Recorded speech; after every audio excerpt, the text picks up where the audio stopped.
Welcome back, church, to our Wednesday evening Bible study on the book of Revelation. We'll begin on chapter 14 this week. So if you have your Bibles and would like to join me there, you can turn to Revelation chapter 14. But before we begin with chapter 14, I want to back up just a little bit and try to finalize the video from last week. If you remember, my laptop battery was running out and I didn't get a chance to do much application at all with this idea that the mark of the beast was about Caesar and whether you became his slave or his servant by taking his mark or his seal, the number that represents his name, 666 or 616, on your forehead or your forehand, which was a common way of marking humans as property, as slaves, as servants in the ancient world. And it comes directly from, probably, most likely, from Ezekiel chapter 9, where God sends the man in the linen ephod or long robe through the city with the inkhorn and the stamping people who are sad about the wickedness in the city, and but don't seem to be able to do anything about it. They have no way of gathering their forces to turn things around and make Jerusalem great again. There's no political force to be able to enforce the will of God when wickedness seems to have its upper hand. So what you do is you lament and you're sad. And because you're sad, that proves that you are one of the people that are desirous to see God's will. You're one of God's people. You're his property. Everyone else in the city was destroyed, but the ones who were marked were not destroyed. As we said when we talked about that way back when, this was probably not, almost absolutely positive, it was not a physical marking. This was a spiritual marking. It is the indelible imprint of God's own image on a person that makes that person God's property. And it's kind of like we talked about last week when Jesus was tempted about the taxes and given the coin, and he says, the coin has got Caesar's image on it. Well, give to Caesar what is his and give to God what is his. Well, what is God's? What has God's image stamped on them? Well, that's us, you, me, humans.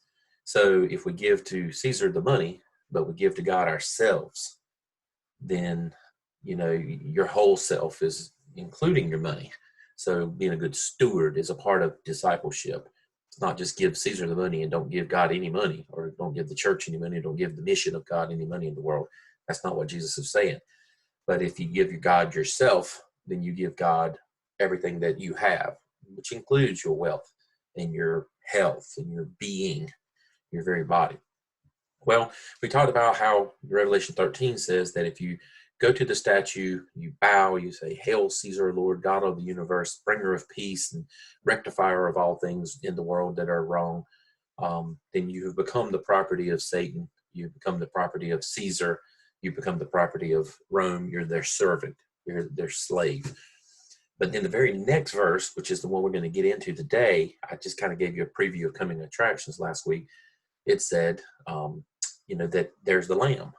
That's Jesus, standing on Mount Zion with 144,000 that has got his name and his father's name stamped in their forehead. So what does that mean? Who are these people? Well, these people are the people who didn't do what Revelation 13 said that most of the rest of society were doing. Going to the statue of Caesar in your local city, your local region of worship, honoring the gods of Rome, including Caesar as a god himself, and giving your allegiance. That word allegiance is a very important word. We throw it around today because we talk about the Pledge of Allegiance, and we think that means to be a good citizen, you've got to pledge allegiance to the flag of the United States of America. But your allegiance always, always, always goes to God first. And then if any other allegiance gets in the way of the allegiance to God, that other allegiance has to be cut or severed with a sharp knife. The sharpest knife makes the cleanest cut. So we've got to be careful that we don't have competing allegiances. Because the Romans in that day and time, again, it was very common for most people in that whole society to have a pantheon of gods, multiple gods.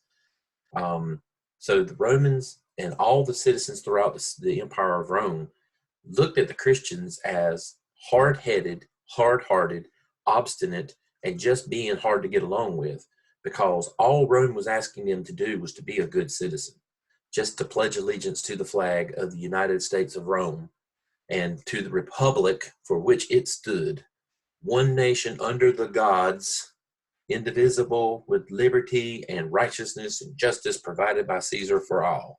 And if you can't say that, well, then you need to, if you can't love her, you need to get out of her and go to another country, somewhere else, another city. And there was, this is a highly politically charged atmosphere. This is not just about what you do in your closet when you pray to God in private. This is about public willingness to give your support to this thing or this thing. And it's the kingdom of man or the kingdom of God. And oftentimes, in fact, almost all the time, these two things are diametrically opposed. They don't converge. It's very rarely do you see humanity getting it right in our way that we govern ourselves to say, okay, we finally got God's will being enforced, literally God's will, not just certain pet peeves or certain rules or certain judges on the court or certain laws that got passed that helped in this one thing that is my pet peeve in politics, but the whole gambit, all of God's will going in the right direction because the government says this is what we're going to do. We're going to do what God says to. That's very, very rare. Almost never has that happened. So almost all the time, what you have instead is government often offering a few pieces of bread, saying, if you will vote for me, I'll get you that judge that will pass that rule or that law that you want. And the other side of that same argument, the other group in our day is Republican and Democrat, often offering the church, if you'll help me, I'll make sure that the poor people get taken care of. If you help me, I'll make sure that they pass a law against abortion. But then when you ask them, what about the rest of Christianity? Well, let's don't get crazy now. We got to have separation of church and state. I'm just giving you a breadcrumb. I need you on my side at this next election. Now, you get me into office, I'll get you that one thing you want. But governments do not usually say, get me into office and I will do everything I can to abide by every command that proceeds out of the mouth of God. And this is what Jesus had to fight with in the desert, with Satan tempting him. And Satan says, bow down to me and do it my way, and I'll give you that one thing that you want. I'll show you how to build a kingdom. And Jesus says, no. You worship God and him alone. Man doesn't live by bread alone, but by every word that proceeds out of the mouth of God, right? So there's this diametrically opposed two camps, God's camp and the world's camp. Politics of the world, politics of Jesus. And by the way, as to whether Christianity is political, some people just have that really difficult time talking about Christianity as political. But the word polis, P-O-L-I-S, polis, is the Greek word for city. And politics in the Greek culture in which the Bible actually came up and flourished, the Greek word politics simply means how you order or organize the geographical region that you live in. So how do you run the city? The polis. Politics is how do you run the polis? How do you run the city? So yes, God has a politic because God says, here's how you run the city. Here's how you should be my people. The geographical region that you live in should have, if there's poor people, you're meeting the poorest needs. If there's naked people, you're clothing the naked. If they're homeless people, you're trying to get them housing. If there's sin, in the region, you're advocating against that sin, advocating for a moral and just society. So God has a politics. It's just not the type of politics that most people think of when they hear the word politics, which is dirty in our culture. So what I'm saying is there's a good politic, then there's a bad politics, the politics of the earth. And we have a tendency to choose one over the other. And that's what this is all about. Chapter 13, chapter 14, the mark of 666 or 616, the mark of Caesar, because you're willing to let him be God, or the mark of Jesus and or his Father's name in your forehead, because you follow the Lamb whithersoever he goes, and you become his property or his slave. Now, all of that being said, this was what was going on in John's time when he wrote this narrative. And we said last week what we wanted to do at the end was make application. You always want to make application. Does it have anything to do for us today if it was in fact talking about bowing to Caesar back then? Well, of course it does. Some people have a difficult time reading the book of Revelation in the way that we've been reading and interpreting it, because most people have, unfortunately, in error, seen the book of Revelation as a blueprint or a map of how things have to end at the end of all times. And the book has nothing to do with John. John is writing in Patmos, and he says, in 2050, when the world finally comes to an end, this is how it's going to be. But that's clearly not what's going on. It says it right in the book. I'm writing this book to the 7 churches that are in Asia Minor who are about to go through a great tribulation, and here's what's about to happen. This is getting ready to happen in a very immediate context for you. So some people say, well, if you read the Bible that way, then the book of Revelation has no meaning for us today whatsoever. Well, that's crazy, because John and Matthew and Luke and Mark and Ezekiel and Isaiah and every other book in the entire Bible was written for the people that it was being written to. And every one of those books have meaning for us today. Just because it was wrote to them in their culture and their time, what we do today is we try to figure out what it was meaning, what it was saying to them.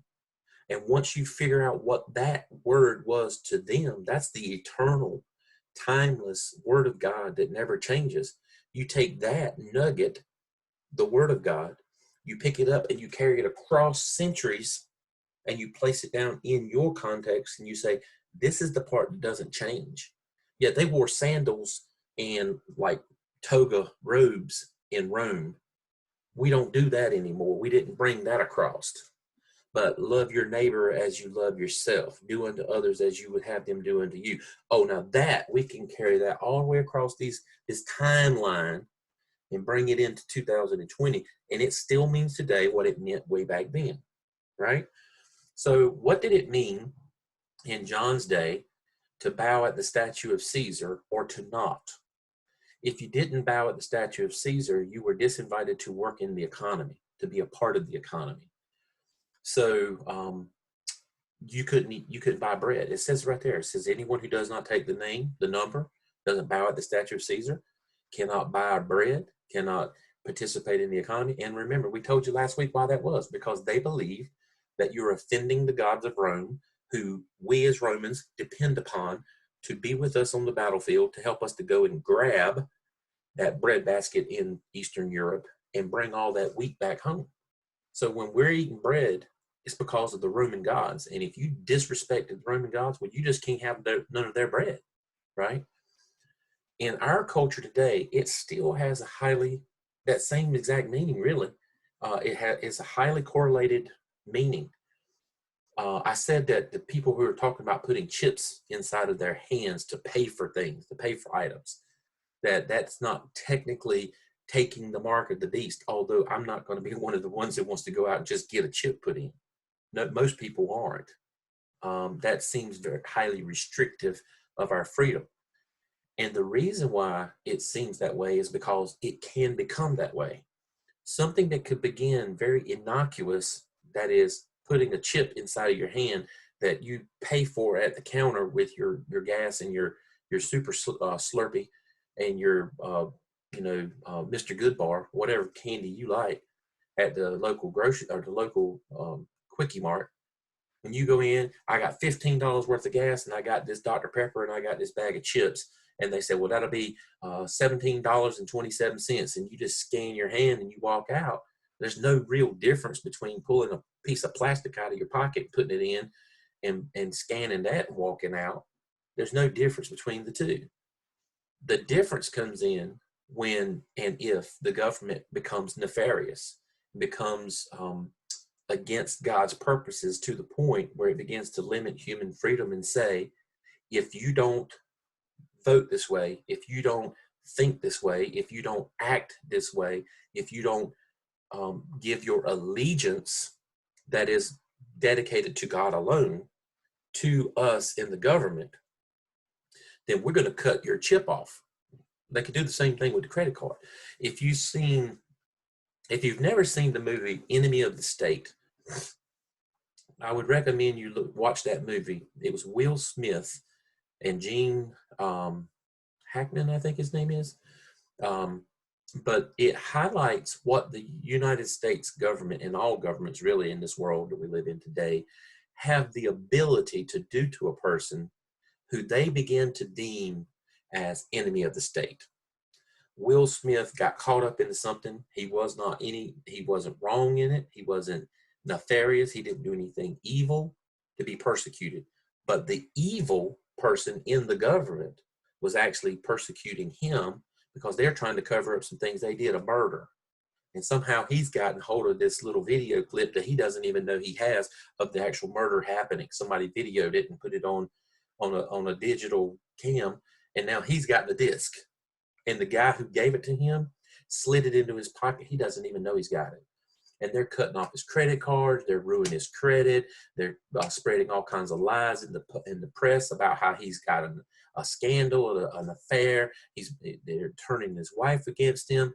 This is the power of an overreaching government who says, if you don't do what I tell you to do, or if you do anything against me, then I will put this kind of pressure on you. So yes, taking the mark in your hand to a degree begins that process down the road towards slavery, to say that you're trusting in the government to provide for you, to do these things, instead of trusting only and having your allegiance only in Jesus Christ. So what I'm saying is, while these chip things that you're hearing a lot about and everybody's freaking out about and getting scared are not in and of themselves necessarily the mark of the beast, they can become the mark of the beast, just like it was in Rome.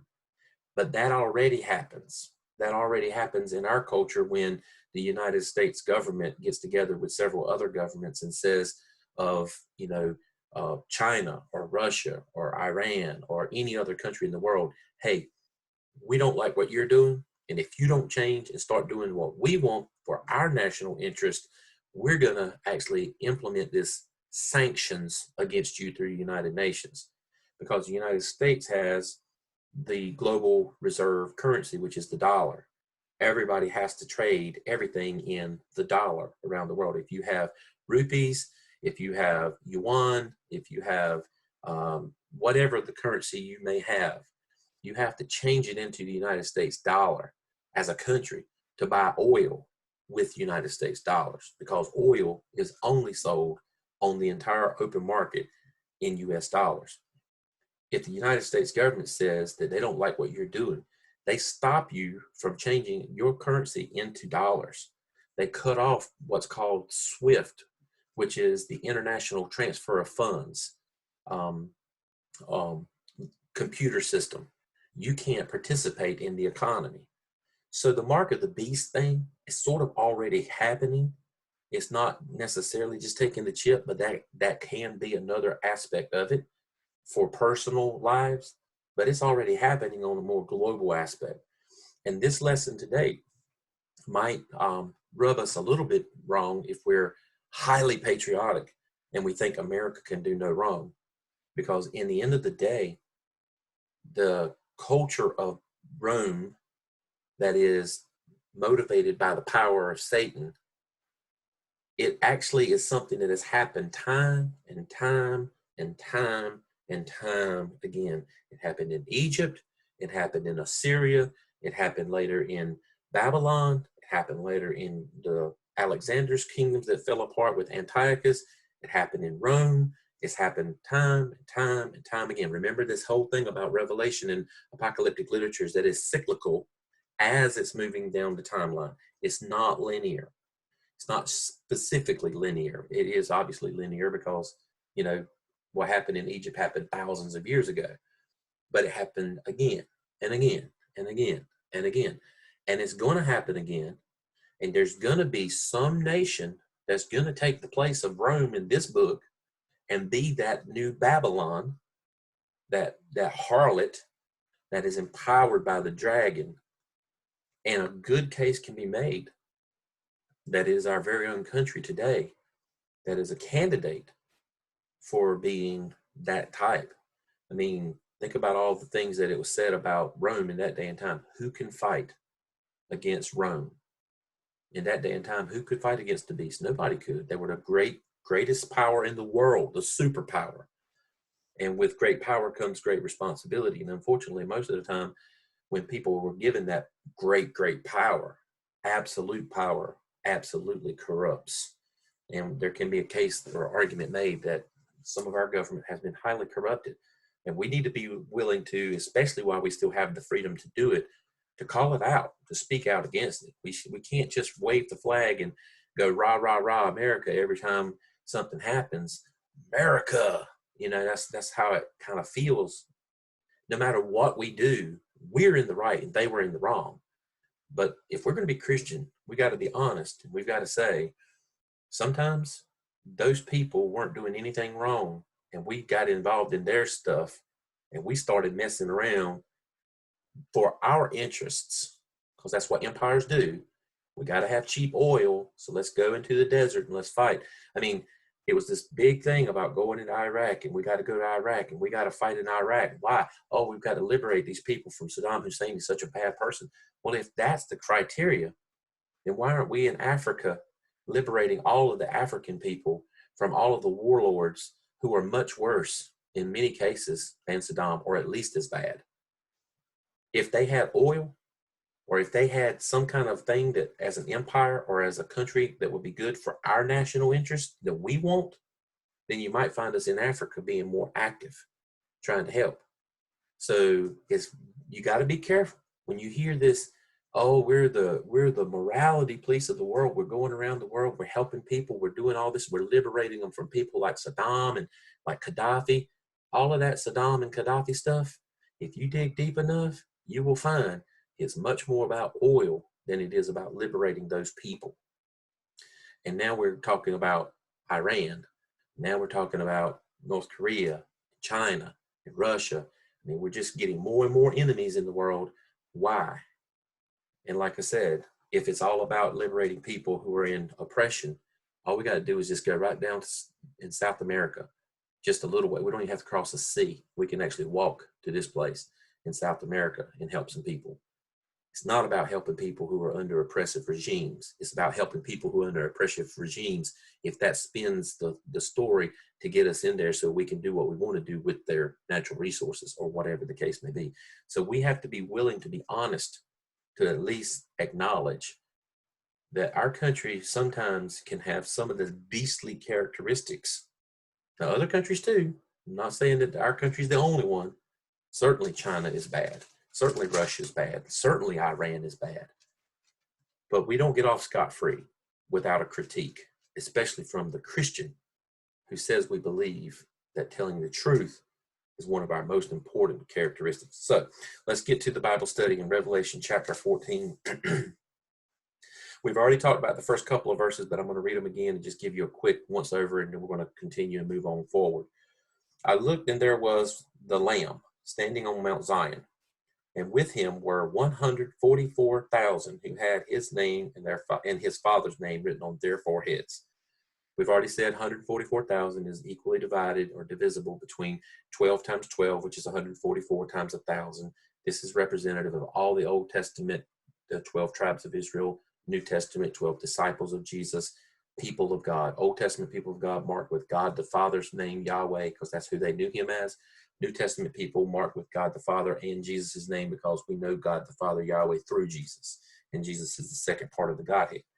So we are marked with his mark because we are his property, right? I heard a voice from heaven like the sound of many waters and like the sound of loud thunder. The voice I heard was like the sound of harpists playing on their harps, and they sang a new song before the throne and before the four living creatures and before the elders. No one could learn that song except for the 144,000 who had been redeemed from the earth. What is this song? Well, most scholars believe that since no one can know this song except for those who've been redeemed, it is the song of redemption. You cannot speak intelligently about being saved if you're an unsaved person. You only can talk about what it means to be saved by Jesus Christ once you have been saved by Jesus Christ. Now, you can hear other people talk about it. It can be attractive. You can want that experience. But until you've had that experience, you are on the outside looking in. Only those who have been to the cross, covered by the blood, can sing about how precious the blood is. So that's the song that seems to be being sung here. It's the song of redemption. Not even the angels can sing this song because they've not been redeemed. They didn't need to be redeemed. No one could learn that song except for the 144,000. Verse 4. It is these who have not defiled themselves with women, for they are virgins. These follow the Lamb wherever he goes. They have been redeemed from humankind as the first fruits for God and the Lamb, and in their mouth was no lie found. They are blameless. What does it mean that they are virgins? Does this mean that only asexual people can go to heaven? 144,000 supposed to symbolically represent all Old Testament, all New Testament people. And there's only been certain people throughout time and eternity who've been eunuchs for the kingdom of God. And that is, they became celibate monks in the period of the monasteries where, monks decided they would not have a wife, they would not have sexual relations, so they could dedicate their entire passion and love and day and time and everything to God only and always. Is that who he's talking about here? It doesn't seem to be the case. Through the Old Testament, the idea began that God was married to Israel. And so Israel was supposed to be faithful in fidelity to God alone, as a spouse is supposed to be faithful in fidelity to their own spouse. That's it.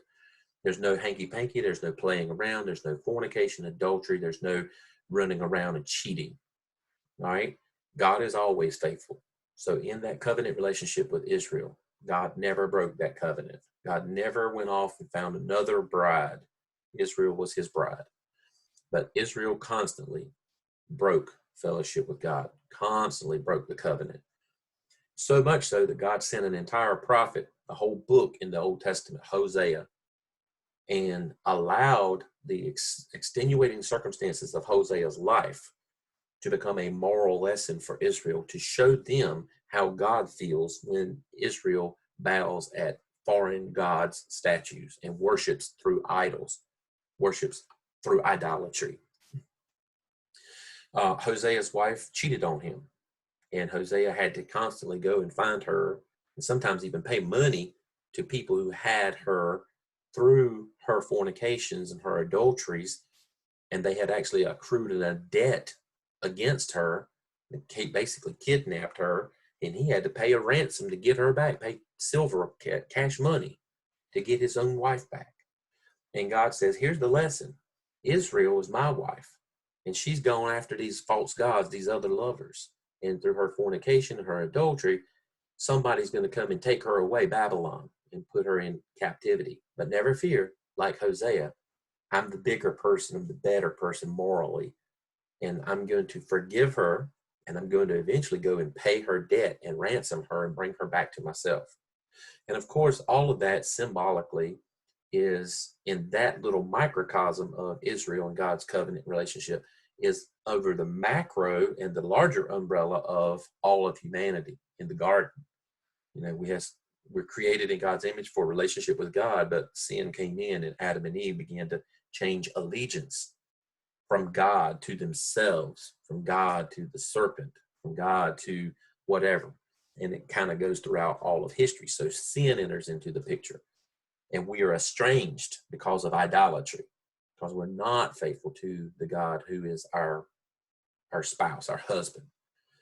So God goes to the cross through Jesus, pays a ransom, pays a redemption price, and purchases us back with his own blood, the most precious thing he has to give, his own life, and buys us back. But all of this is predicated on the fact that a covenant relationship of husband and wife, a marital thing, has been broken by infidelity, by idolatry, which comes to be called spiritual adultery in the Old Testament. And even in the New Testament, when Jesus comes along, he begins to use that same metaphor from the Old Testament for the New Testament people, that is us, the church, by saying that I am the bridegroom, the church is my bride, right? And we're supposed to be united. And there's going to be a marriage supper of the Lamb with his bride, celebrating the union when we are actually caught up, but he's already purchased us and brought us to himself and reestablished or redeemed us.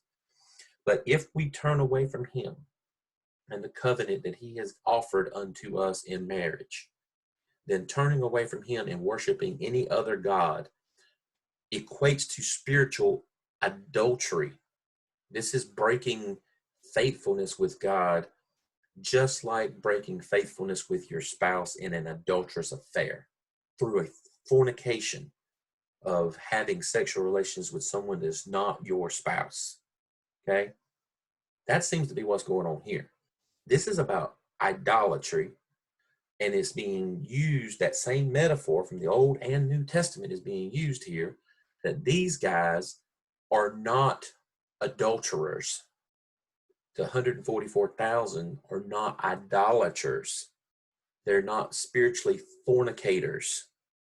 It's not that they're virgins in the literal sense, in the physical sense. They haven't ever had sex with the opposite sex, with a spouse. No, this is about having not been involved with idolatry. Revert back to chapter 13. We just got through saying chapter 13 is those who are involved in idolatry. They're going to the statue of Caesar. They're bowing. They're saying, "Hail Caesar, Lord God of the universe." They're giving their allegiance to Rome, to Satan ultimately, and to Caesar literally. Here, these are the ones who follow the Lamb. They worship the Lamb. They will not bow at the statue. So they're virgins in that sense. They're pure. They're not spiritual adulterers. And to be able to actually bring all this together and tie it together is the last verse. In their mouth is no deception or deceit or lies. They're blameless. They've not bowed. So these are the ones who follow Christ from the Old Testament and the New Testament, all of God's people with him on Mount Zion. All right, let's continue to move forward. Verse 6. Then I saw another angel flying in the midst of heaven with the eternal gospel to proclaim to those who live on the earth, to every nation, tribe, and language and people. He said in a loud voice, "Fear God, give him glory. The hour of judgment has come. And worship him who made heaven and earth and sea and the springs of water." This is one last opportunity for all of those who are over there bowing at Caesar's statue and don't realize what they're doing, because they don't realize spiritually. They think they're just giving patriotic allegiance. They're just standing up, putting their hand over their heart and saying the Pledge of Allegiance and listening to the national anthem and swaying and saying, "Oh God, this is so wonderful. I'm a good patriot. I love Rome so much." But what they don't see, John is trying to reveal to them, this is a spiritual battle that's going on. You're actually worshiping the beast, and you think you're being patriotic, but what you need to see is behind the curtain. And John sees that as the revelator, as the apocalypse writer. He says what's going on behind the scenes is that is the dragon who is the puppeteer of the beast. So when you're giving your allegiance to the beast, he is tricking you to give your allegiance to him, with him being the devil, Satan, right? So one more chance. The message is going forth. John has been given this message. He's been told to eat it in a scroll, digest it, ingest it, let it become a part of him, so that he and all the church can go forward and proclaim this message. Don't worship the beast. Don't worship idols. Worship the true and living God. This is the message. Angel means messenger. So the message is flying through the air. It's being proclaimed. It's being broadcasts. Then another angel, a second, followed, saying, "Fallen, fallen is Babylon the Great. She has made all nations to drink of the wine of the wrath of her fornication." Just stop right there and ask, what is he doing here? Well, we've said all along that most of the symbolism comes directly from the Old Testament. So I'm going to carry you back to the Old Testament. If you'll turn with me real quick to Isaiah chapter 21. This is Isaiah speaking about Babylon before Babylon became the great oppressor that Israel feared. Assyria was the big kid on the block at this point. They were the ones who were going back and forth and taking over kingdoms and nations and making their empire larger by doing so. They have pushed down into Babylon, and Assyria had a tendency to, they were very cruel the way that they took over places. They would basically impale people, put them on sticks, leave them hanging on the city streets as warnings to the next group of people. That if you refuse when we come in and tell you to lay down your weapons, this is how you'll be treated, like those folks were. They would flay people, which means to skin them, and they did that while the person was still alive. They cut hands and feet off completely, exposing the major femoral arteries, which would cause you to bleed out in just a few moments. But while you're bleeding out, you're flailing around in a big pile of bodies, because when they cut hands and feet off, they throw them in a big pile in the center of the city streets, and all these bodies are just all over top of each other, and people trying to get away and crawling. You're in shock and you're bleeding to death all over. People are bleeding to death all over you.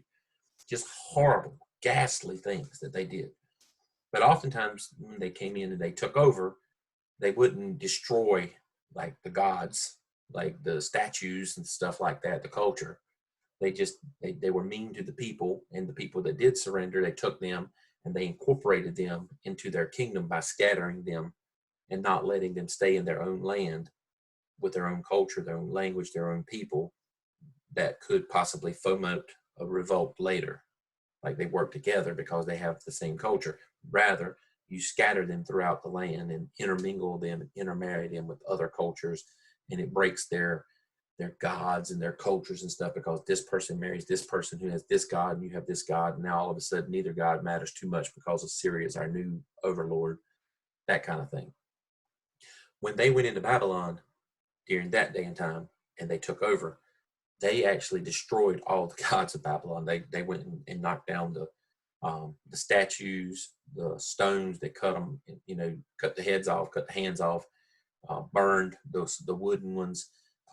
Anything that was a god, they smashed it. Was laid in the road, laid in the city streets. And writer of Isaiah here, Isaiah is speaking, and he's seeing a vision of that about to happen.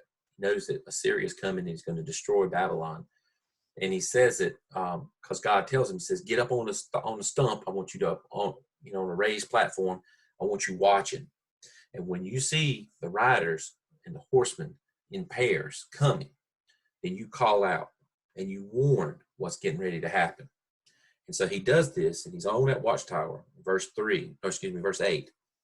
He says, then the watcher called out, upon a watchtower I stand, O Lord, continually day by day, and at my post I am stationed throughout the night. Look, there come the riders, the horsemen in pairs. So he responded, fallen, fallen is Babylon, and all the images of her gods shall lie shattered on the ground.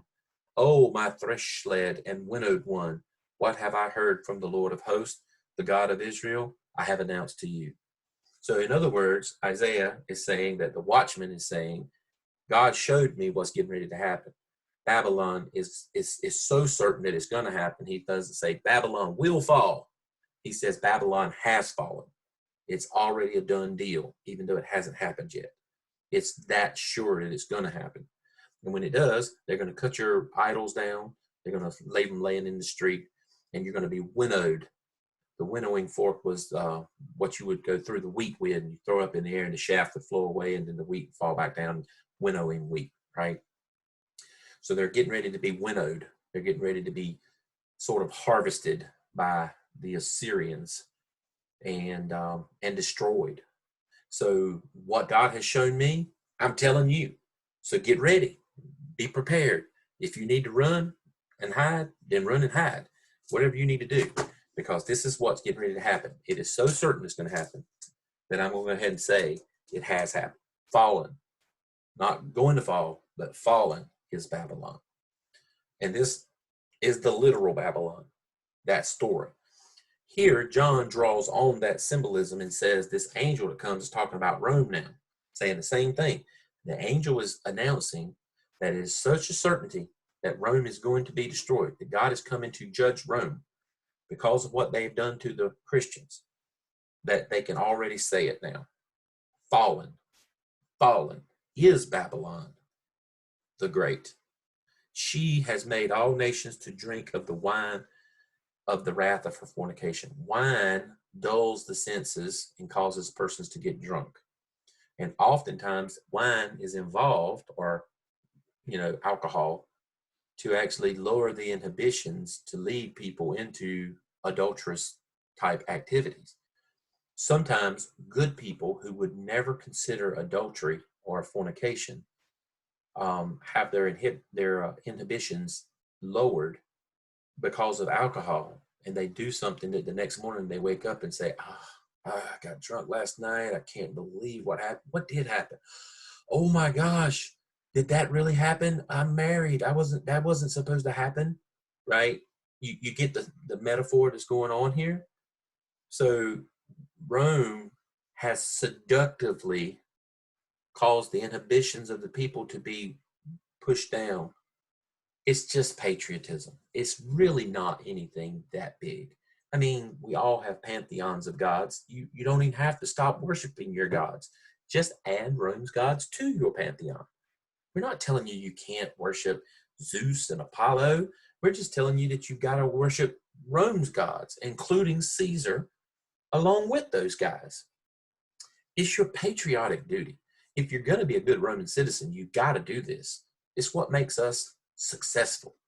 We're making Rome great again, just like we're trying to make America great again today, right? It's seductive. We want to be a part of that.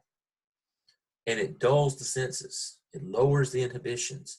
And before you know it, you're doing things and saying things that you probably would not have done and said before, which is bowing at the altar of Caesar in this case.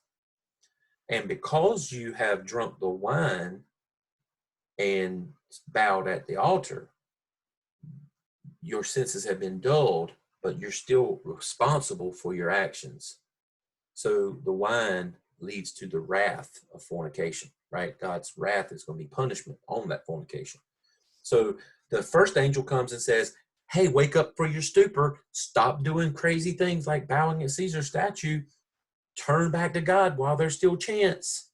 Because the second angel says the great harlot is going to be destroyed. It's so much certain that it's going to happen that it's already happened. Proleptically, we can already say it now. Rome is destroyed. And she's made all of you all to drink from her wine, and you've got so dulled in your senses, you don't really even know what you're doing. And if you don't take a moment to consider what you're doing, you're going to be caught up in the wrath because of her fornication, because you have been a fornicator as well. Number 3, verse 9, another angel, third angel, followed them, crying with a loud voice, those who worship the beast and its image receive the mark on their foreheads and their forehands. They will drink of the wine of God's wrath, poured unmixed into the cup of his anger, and they will be tormented with fire and sulfur in the presence of the holy angels and in their presence of the Lamb, and the smoke of their torment goes up forever and ever. There is no rest for them day or night, for those who worship the beast and its image, and for anyone who receives the mark of its name. So if you continue in this pattern of giving Rome that which is due only to God, then you will be a candidate for the punishment. You've drunk the wine of Rome and become seduced. But now God has got a cup for you to drink too. And if you remember the cup that Jesus had to drink, it is not a pleasant cup, because God poured out all the wrath for the sin of the world on Jesus. And Jesus said, if I have to drink this cup, I'll drink it. But please, if there's any other way, let the cup remove from me. And God says, really, there's no other way. And this is the plan, and stick to it. And Jesus had to drink that to the bottom of the cup, which is what's called the bitter dregs. When wine is made, there's all kinds of particulates in the solution, in the volume. And what you're supposed to do for wine is you're supposed to clarify it. And oftentimes there's clarifying agents that you can use to actually clarify the wine. And what it does is it pulls all those particulates that are floating in the wine out of the wine as they go down to the bottom, and they settle in the bottom. And you're supposed to then strain it off and get only the clear wine in the bottles. And that's what people drink. But of course, in that day and time, they didn't have so much. So there's a degree that wine will settle, all those particulates will settle to the bottom anyway.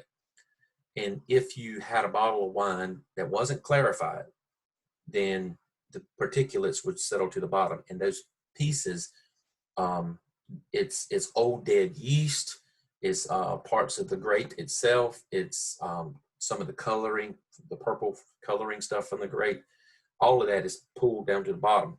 If you're drinking that bottle of wine and you drink all the way to the very, very bottom, the dregs that are often referred to when you talk about drinking to the bottom of the cup, that which settled is bitter. It's not sweet. It doesn't taste like wine. It's not good. And that's the wrath that we're talking about here when we talk about God's wrath and drinking that cup all the way to the bottom, right? You're going to drink that cup unmixed, unpurified, with all of it, because they would actually take really strong wine and they would pour it with water, half wine, half water, mix it down. It's diluted so you don't get drunk. They didn't drink oftentimes in the Bible. They did, some of them obviously did drink to get drunk, but they didn't have refrigeration. So they didn't have Welch's grape juice. So if you're going to drink grapes, you're going to drink wine, because wine begins to ferment the minute you take it off the vine. I mean, the grape begins to ferment the minute you take it off the vine. It starts dying. Oxidation happens. It's fermenting. So if you make wine into a stable solution to be able to drink, then it's not going to be Welch's grape juice. Welch just had to come up with a process to keep that from happening with pasteurization, which is well outside of the Bible's time. So they didn't know anything about that back then. So if you're drinking wine, you're drinking wine with alcohol in it in the Bible, generally speaking, unless you just squeeze the wine out and drink it that day. Even if you don't put sugar in it and set it aside, then just drinking it a couple of days later, there's already some fermentation that's actually happening from the natural yeast of the grapes and all that kind of stuff. It may not be enough to get you drunk, but it is still wine. And it will turn into nothing but vinegar if you don't do something to it to keep it turning into vinegar, and that's why they made wine out of it.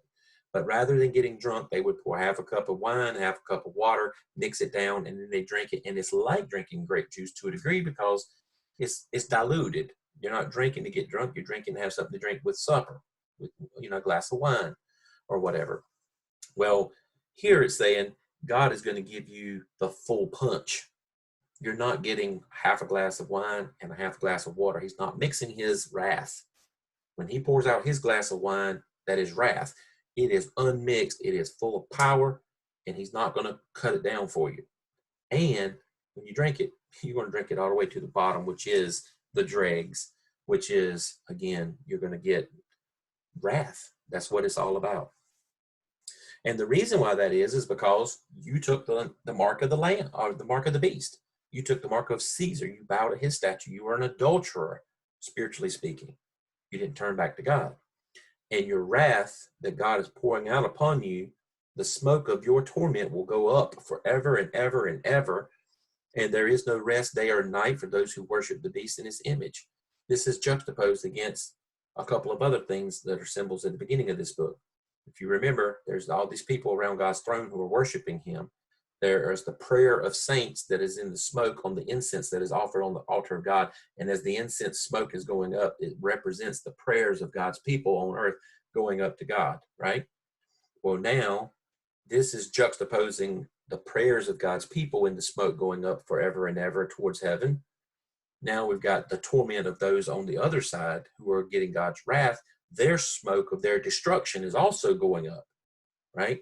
And here also, back then, there was no rest for those around the throne of God, because day and night, forever, always, there's this constant song that's going on. And it's hallelujah. It's praise God. It's glory, glory, glory, or holy, holy, holy. The trisagon of worship to God. The three, holy, holy, holy is the Lord God Almighty. Always, day and night, that's happening. Well, here, The punishment is happening at the same time. So while this is happening, that is happening. Again, it's two camps. Which camp do you want to be in? You want to be in God's camp, where there's worship and praise and glory and joy and happiness? Or do you want to be in the beast's camp, that is the earthly powers and seductive forces of our culture that try to pull us away from God and towards political agendas and all kinds of wickedness and evil that are underlying every motive and deed of every politician, both right and left, good and bad? We got to be careful. Our allegiance belongs only to God. And I heard a voice from heaven saying, "Write this, blessed are the dead who die now in the Lord. Yes, says the Spirit, they will rest from their labors, for their deeds do follow them." So at that point, obviously people are giving their lives for the Lord in martyrdom. And he says, blessed are those who die in the Lord from this point on. Because anybody who dies in the Lord gets to go to this camp where there's constant praise of God all day and all night, and the prayers of God's people are rising as smoke to him all the time. Or you're not a part of this one, right? This other group, who their torment, their smoke, their fire, and their judgment is rising up to God all the time over here. All right, real quick, we'll go ahead and finish up this last little bit, because I think he's kind of putting the capstone on this. This is where the judgment is getting ready to come. He's telling them to get prepared. So there's going to be Christian deaths, obviously, because anytime God pours out judgment on Satan, remember, he got thrown down from heaven. He realized he only had a short amount of time, and all the people on the earth were told to be upset or be scared, because he's come down to you and he knows he's got a little time and he's mad. He's going to try to do everything he can to kill you, right? And he does. He kills the martyrs. So verse 14, so I looked, and there was a white cloud, and seated on the cloud was one like the Son of Man, with a golden crown on his head and a sharp sickle in his hand. Another angel came out of the temple, calling with a loud voice to the one who sat on the cloud, use your sickle to reap, before the hour of reaping has come, because the harvest of the earth is fully ripe.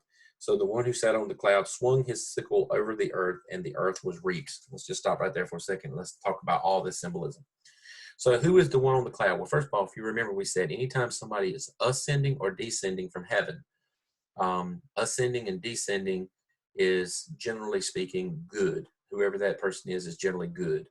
Those who are fallen from heaven are usually bad. The devil, the demons, the angels who are fallen, who followed Satan and that kind of thing, if they come from heaven and they're not descending, or if they go to heaven and they're not ascending, then they're bad folks. They're evil. But here we have someone who is descending, and he's descending on a cloud. Sounds like a good folk, right? Well, obviously this symbolism comes again from the Old Testament. So let me carry you to the Old Testament again, back to Daniel chapter 7, and we're going to start with verse 12. Well, actually, let's start with verse 11. Daniel chapter 7, verse 11. And this is talking about judgment.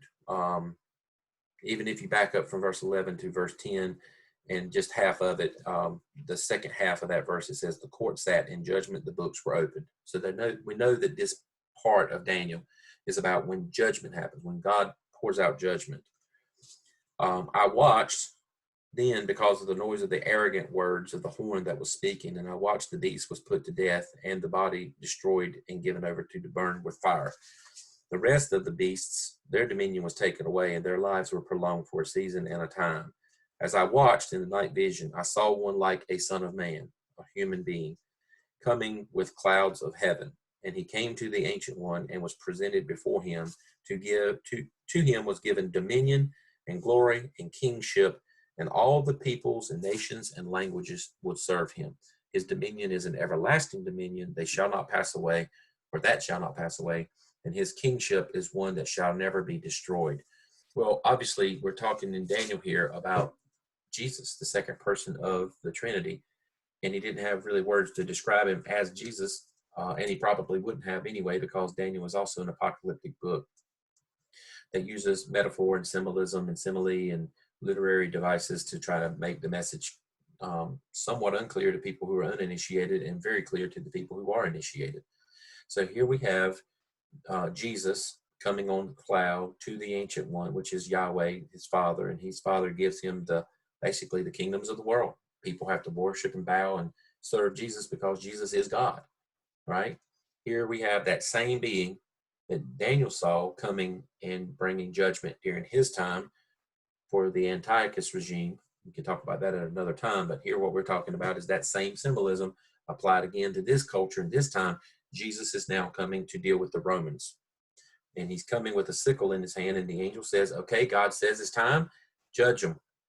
And so he wipes his sickle across the earth, and the earth is judged. You got to remember a couple other metaphors to kind of identify this as Jesus. If you go back and read in chapter 1, and you see when Jesus is first introduced to John, there's a couple of things that are talked about with him: in a golden sash, hair as white as wool, eyes that are a flaming fire, a sword that comes out of his mouth. You remember all those things we talked about, what they all symbolize. Some of those things are talked about here. He's got this golden crown on his head that goes along with the golden sash, the golden crown. Crown means victory. Jesus has been given the victory. And he's like the Son of Man, which again, that's Jesus sitting on a cloud, just like it said in chapter 1. Jesus comes on a cloud. So again, all of this is kind of playing up to who Jesus is.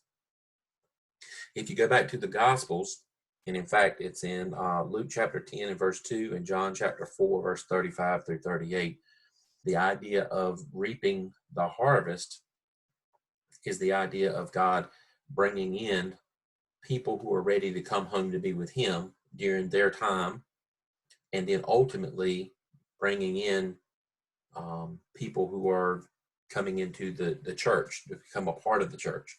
So the fields are white unto harvest. Pray the Lord of the harvest that he sends forth laborers and that they bring in the harvest. Grapes are brought in, wheat is brought in, lots of harvest is brought in the New Testament is identified as bringing in the people of God. In some instances, it says, like in Matthew, there's wheat that's growing in the field, but some enemy came along and sowed tares or weeds. You don't go out in the wheat field and you pull all the weeds out before you pick the wheat. You just let them grow together. And when it's time, you reap the entire thing. So the good and the bad come in. The bad get thrown in the fire and burned. The good get brought into the storehouse and used for God's purposes. So that's what happens here. The one sitting on the cloud, Jesus, swings his reaping device through the earth. And again, this is all symbolism. It's not literal. Symbol. He pulls his sickle through the earth and it is reaped. Verse 17, another angel came out of the temple of heaven, and he also had a sharp sickle. And another angel came out of the altar and had authority over fire. And he called with a loud voice to him who had the sharp sickle, use your sharp sickle to gather the cluster of the vine of the earth, for its grapes are ripe. So the angel swung his sickle over the earth and gathered the vintage of the earth and threw it into the great winepress of the wrath of God.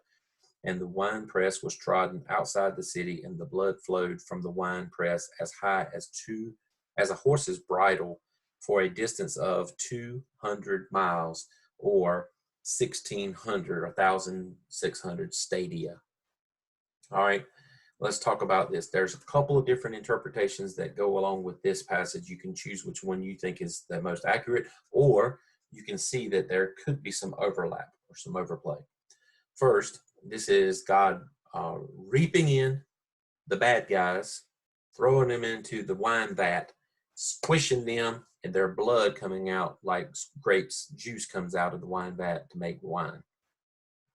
And the wrath of God is so violent against these people that their blood goes for 1,600 stadia, or 200 miles, as deep a river as the bridle of a horse. So probably about 5.5, 6 foot deep. Don't say how wide it is. Again, it's not meant to be literal. 1,600 stadia is what's actually said in the original Greek, and 1,600 is a square. The square of 1,600 is 40. 40 is highly symbolic throughout the Old Testament as a period of God's purifications of certain things. So there was 40 days of rain, 40 days and nights of rain in the judgment, where God purified the earth of all the evil in the Noah story. There's 40 years of wandering in the desert with Moses and the people, where God is purifying Israel to be the type of people, teaching them how to be the type of people that they're supposed to be when they inhabit the land of Israel. Jesus goes out into the desert for 40 days to fast to prepare for his ministry. So 40 is a really highly significant number, and 40 times 40 is 1600.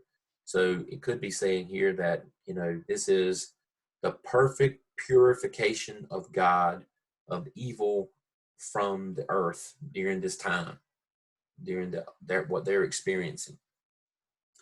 So obviously the wicked would be grabbed, squished, their blood comes out. That's one interpretation.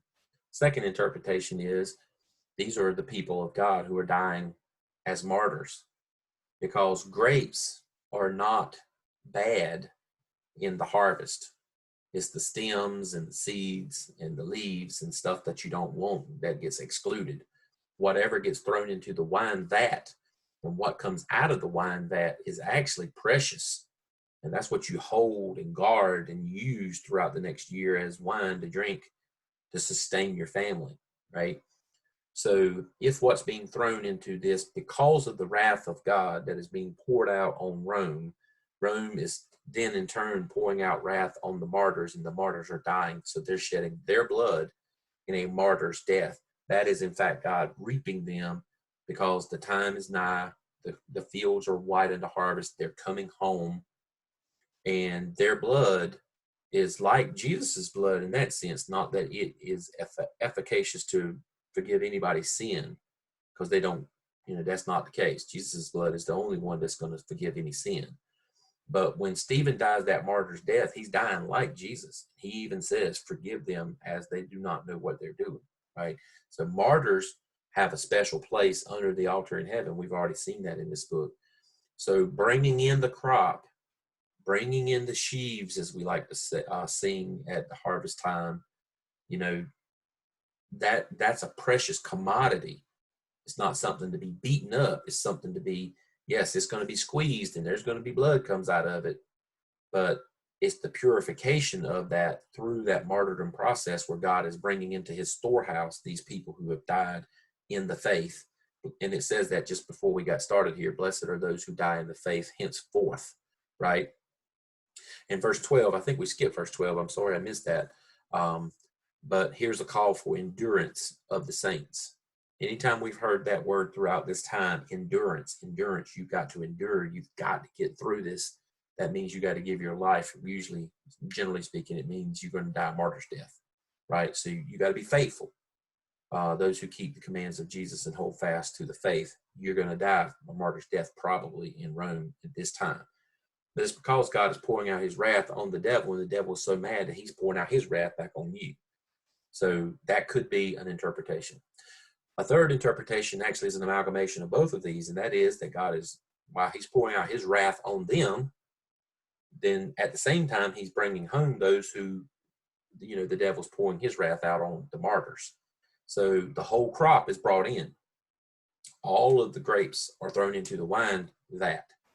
They're squished. What comes out is saved, the wine, the blood of the martyrs. What is left in there is the stems, the sticks, the twigs, the leaves, the seeds, the hulls, the things that are not good. They are taken out and discarded, thrown into the fire, right? So maybe the wicked it's like the tares and the wheat. They grow together until the harvesting, and then there's a separation. And the ones who are wicked get thrown where there's weeping and gnashing of teeth, and the smoke ascends forever, and their torment is forever, all that. And those who are brought into the storehouse, well, they're preciously kept aside as the commodity of the crop that came in. And then that last thing it says is that this wine press is outside the city, and the blood flowed from the wine press outside the city. And the question has been raised by scholars, why is it outside the city instead of inside the city? Well, Jesus was crucified outside the city on the hill of Golgotha. So some scholars have suggested that the wrath that is being poured out here is also symbolic of the wrath that was poured out on Jesus on the cross, because Jesus took that wrath for all the sins of the world, right? And that the blood that is coming forth from the wine vat here, could even be symbolic of Jesus's blood. So really, I guess there's 4 interpretations, and really a couple of the interpretations can be melded together to a degree. Yes, it's Jesus's blood on the cross that brings salvation. Yes, it is the martyr's death that brings purification for that martyr as they're faithful until the very bitter end. Yes, it is the wrath of God poured out upon the wicked that causes their, blood to be squished out too. So it's sort of all of those things wrapped together. Now, let's bring this all to a close, because I want to be respectful of your time, and I see that we're dragging on again in time, and to try to get an entire chapter in, it takes usually an hour, sometimes more, especially when we have background information to get through from last week's study before we even got into this week's study. But let's just talk about some application. What does all this mean? Well, again, what it meant to them, that eternal, timeless kernel, that word of God that is there, the nugget, we mind that. We understand what it meant to them, and we bring it across time and we apply it to our time. Is God going to pour out judgment again? Yes. Is God still allowing an angel to fly through the air with the gospel being proclaimed? Today, more than ever, we have been under lockdown because of this COVID-19 disease, and so we've not been able to be in our churches. And one of the blessings of that, if you can see a blessing in it, and I can, is that multitudes of churches who would have spent their entire shot, when I say spent a load, I'm talking about like when you shoot a shotgun shell, they say that shotgun shell has been spent. There's a certain amount of power, and there's a certain amount of shot. There's a certain amount of effect that can happen when you shoot that shotgun shell.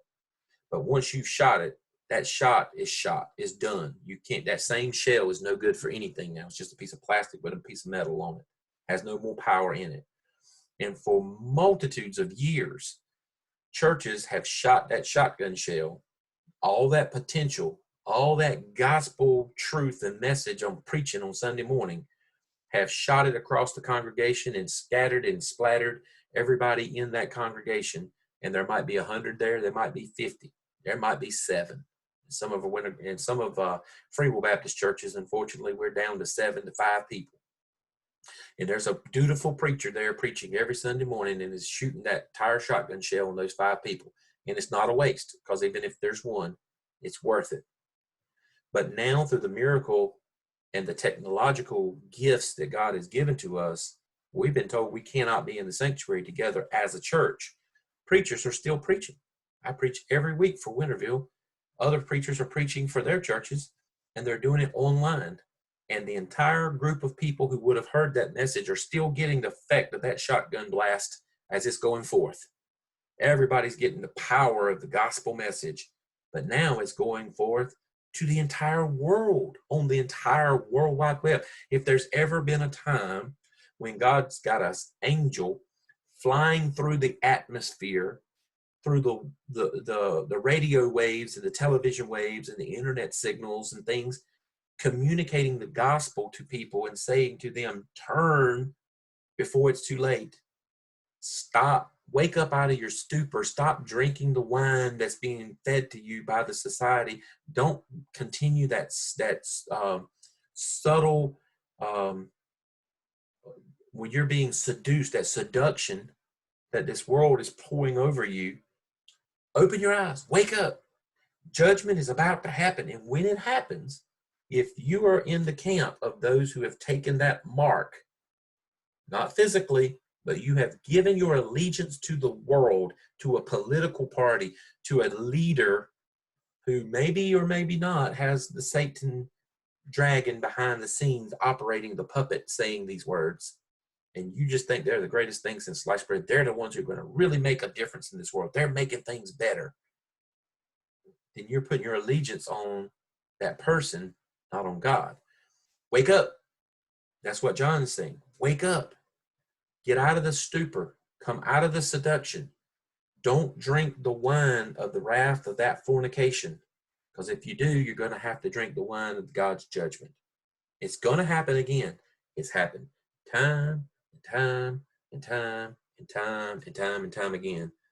And at the end of all times, when it finally comes to the last time it happens, It's going to happen one last time before God comes and Jesus returns and really consummates the entire age. So be mindful where your allegiance lies, and it's a call for endurance. Because if you trust Jesus and Jesus alone, I promise you, you will find that there is all kinds of martyrdom type activity that you'll face. You might not be killed, but you will be accursed by both sides. In this day and time which we live, the society we live in is so absolutely divided between Republicans and Democrats that if you are in the middle and you critique both sides, then when you critique one side, the other side is with you and they're telling you, yeah, get them, they're so bad. And the other side that you're critiquing is talking about how you're a libtard or you're liberal or you're this or you're that. And then you turn your critique and you say, but this side is just as bad. And then the liberals all over here, or the other conservatives are over here talking about, yeah, absolutely get them. They're so liberal. They can't possibly be of God. And you're talking about them and they're over here kicking back at you. If you're in the center, you're going to get shot by arrows from both sides. But I have found, and this is just my own little symbolism that I'm going to throw into this study on Revelation, that if you are honest, there is a lot to be critiqued on both sides in our current political situations. And Jesus did not die on the cross that was the extreme right side or the extreme left side. Jesus died on the cross in the center. And if you find yourself in the center critiquing both sides today, you will also find yourself on a cross, metaphorically, symbolically. You will not always die, but you will find yourself being persecuted. This is a call for endurance. You must endure that persecution to remain faithful to the Lord Jesus Christ. And then you will be reaped as the commodity, not as that to be thrown away in the end of all things. Now, the next time we get together, we will jump on chapter 15. I hope that you have a good rest of your week, and I hope this lesson is very beneficial and edifying to you and to your walk with Christ and your discipleship.